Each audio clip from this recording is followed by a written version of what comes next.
Film की शुरुआत होती है प्रसन्न वर्मा यानी नाना पाटेकर के एक भाषण से, जो एक पुराने और अनुभवपूर्ण राजनीतिज्ञ हैं। वह अपनी पार्टी की बागडोर संभालने का प्रयास कर रहे हैं और राजनीति की जिंदगी, धोखाधड़ी और ताकत के खेल को दर्शाते हैं। उनका उद्देश्य अपनी सत्ता बनाए रखने का है। वो एक मास्टरमाइंड की तरह अपने विरोधियों को समाप्त करने के लिए योजनाएं बनाते हैं। फिल्म की यह शुरुआत हमें राजनीति की असलियत और उसमें व्यक्तियों की महत्वाकांक्षाओं को दिखाती है। यही वह समय है जब हम देखते हैं कि राजनीति में परिवार और व्यक्तिगत रिश्तों की कोई कीमत नहीं होती। अब फिल्म हमें भारद्वाज परिवार से परिचित कराती है, जिसमें जयवर्धन और कृष्ण जैसे पात्र हैं। इस परिवार की पूरी राजनीति एक दूसरे से जुड़े व्यक्तिगत और पारिवारिक संबंधों पर आधारित है। समर प्रताप यानी रणवीर कपूर एक युवा और नायक के रूप में सामने आता है। वह आधुनिक राजनीति के प्रति अपनी समझ रखने वाला है और एक बदलाव लाने की इच्छा रखता है। वहीं कृष्ण यानी अर्जुन रामपाल अपनी राजनीति को पुराने तरीके से निभाने का पक्षधर है। यहाँ से फिल्म की राजनीति की लड़ाई शुरू होती है। फिल्म के इस हिस्से में हम देखते हैं कि समर और कृष्ण के बीच में एक आदर्शवादी और व्यावहारिक राजनीति को लेकर अंतर है। समर एक आधुनिक और नवचेष्ट दृष्टिकोण से राजनीति में कदम रखता है, जबकि कृष्ण पुरानी विचारधारा और अपने परिवार की परंपराओं को मानता है। यहाँ से फिल्म की राजनीति की जंग शुरू होती है, जब समर प्रताप की योजनाओं और विचारधाराओं के खिलाफ पारंपरिक राजनीति के कुछ धुरंधर खड़े होते हैं। समर को यह महसूस होता है कि वह बहुत ही जल्द सत्ता की गलियारों में अपनी जगह बना सकता है, लेकिन उसे यह अंदाजा नहीं था कि परिवार में ही सत्ता की लड़ाई शुरू हो जाएगी। यह सीन सत्ता और रिश्तों के बीच होने वाले झगड़ों को दिखाता है, जहां हर कोई अपनी महत्वाकांक्षाओं को पूरा करने के लिए किसी भी हद तक जा सकता है। राजनीति में किसी के भी लिए कोई जगह नहीं होती, चाहे वह परिवार हो या दोस्त। अर्चना यानी कटरीना कैफ और समर के बीच एक भावनात्मक रिश्ते की शुरुआत होती है, लेकिन समय के साथ राजनीति की महत्वाकांक्षाएं और उनके परिवार की जंग उनके रिश्ते में तनाव पैदा कर देती है। अर्चना और समर का प्रेम और आपसी विश्वास एक दूसरे से टकराता है, क्योंकि राजनीति का खेल उनके रिश्तों को अधिक जटिल और मुश्किल बना देता है। अर्चना को लगता है कि समर अपनी शक्ति और राजनीति की दौड़ में उसे भूल रहा है। अब कहानी में कृष्ण के माध्यम से राजनीति के विरोध का हिस्सा और अधिक गहराई से सामने आता है।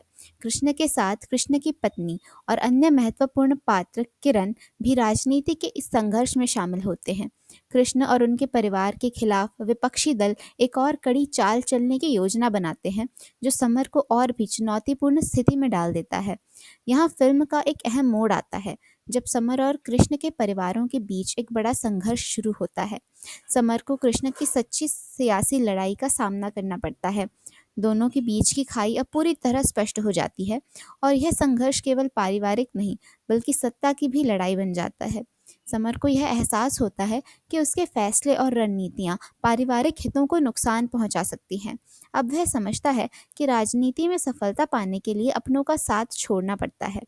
फिल्म के अगले हिस्से में कृष्ण के चालाकी से साजिशों का पर्दाफाश होता है।